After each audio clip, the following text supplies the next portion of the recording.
I thank His Excellency Mr. Adeoye for his briefing.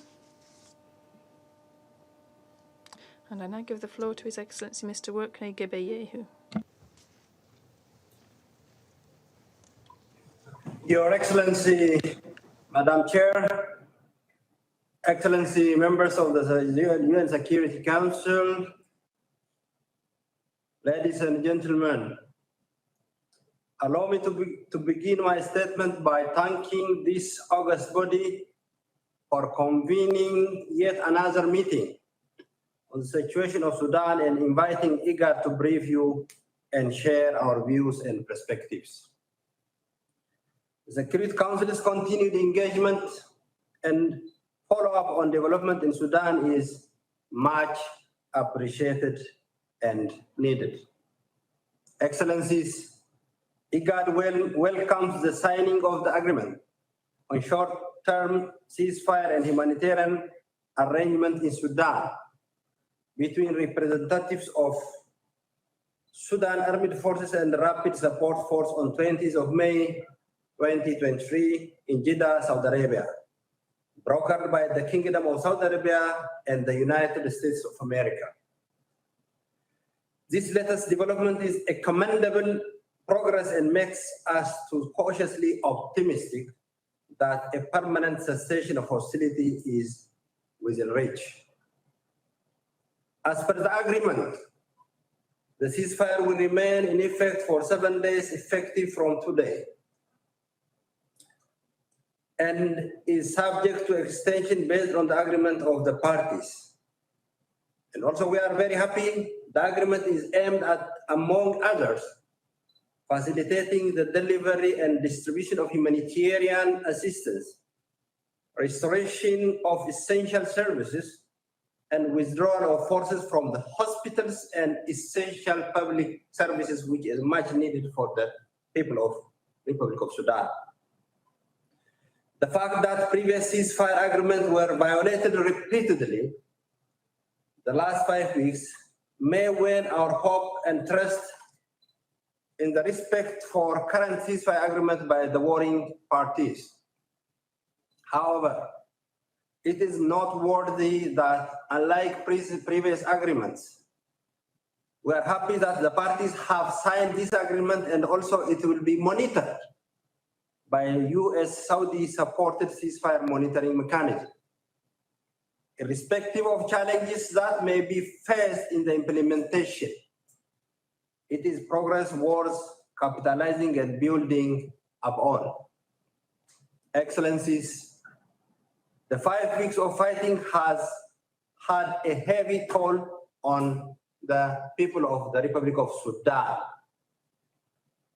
Reports indicated, as SRG Volker has indicated, this is the beginning of a very big challenge that the people of Sudan is facing. Unless and otherwise, we collectively stop this violence and conflict. The longer the fighting takes, the higher the toll would be. It will also further complicate and compound the crisis, as a new internal and external actors may be involved in the conflict. Most importantly, shortage of food, medical facilities, and service will exacerbate the humanitarian crisis. Besides the people of Sudan, Your Excellencies, neighboring countries are also feeling the burden of the war, as they are hosting thousands of refugees. And these are countries who are either emerging out of the conflict or are facing serious economic and humanitarian crisis by themselves. For instance, the Republic of South Sudan, which has close economic and social ties with the Republic of Sudan, has been impacted by the conflict as the price of goods has spiked, and the purchasing power of the South Sudanese pound has weakened since the conflict broke out in the Republic of Sudan. It is due to the close historical, social, and economic ties that the IGAD member states have with the Sudanese, as well as the direct impact that the war is having on these countries as a result of their geographical proximity that IGAD has been actively working together with other partners, organizations, and states to secure ceasefire. In this regard, the high-level IGAD delegation led by His Excellency Salva Kiir Mayardit has been engaging the warring parties on a daily basis and consulting and coordinating with regional and international actors. On 17th and 18th of May, I was in Juba, South Sudan, to encourage His Excellency President Salva Kiir on his commitment to lead IGAD's efforts to resolve the crisis in Sudan and also exchange views on the next step to be taken to silence the guns in the Republic of Sudan. I call on the international community to support and complement these efforts in coordinated manner. Excellencies, despite our limited capacities and resources, IGAD and its member states are doing whatever is possible within our reach to support the people of Sudan. Neighboring countries have also sent humanitarian assistance. Countries like Ethiopia, South Sudan, Djibouti have also played a key role in the evacuation of staff and citizens of diplomatic missions and international organizations based in Sudan. It is high time, Your Excellencies, that the international community work closely and support these frontline countries to help them provide adequate and timely support to the people of Sudan, the refugees, as well as in sending much needed humanitarian support to Sudan.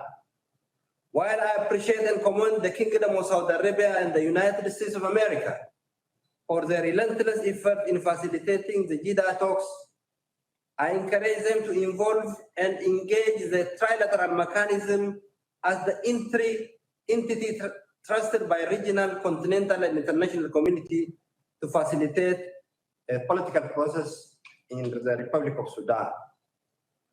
The only way we can stop the fighting in Sudan, Your Excellencies, sooner rather than later, if our efforts are better coordinated and streamlined and our collective actions are swifter. We all have one purpose and goal in Sudan: to silence the guns and resume the inclusive Sudanese-led, Sudanese-owned political process that will pave the way toward the formation of civilian-led transitional government. Let us put our heads and hands together to support the Sudanese people's quest for durable peace and democracy.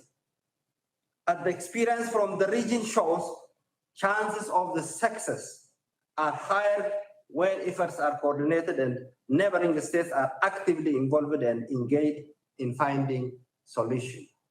I would like to end my remarks by reiterating IGAD's unwavering commitment to continue working and coordinating closely with the United Nations and other continental and international actors, as well as the Kingdom of Saudi Arabia and the United States of America, towards achieving permanent ceasefire and resumption of the inclusive political process in Sudan. I thank you very much. Je remercie son... I thank His Excellency Mr. Gebeyehu for his briefing, and I now give the floor to those council members who wish to make statements.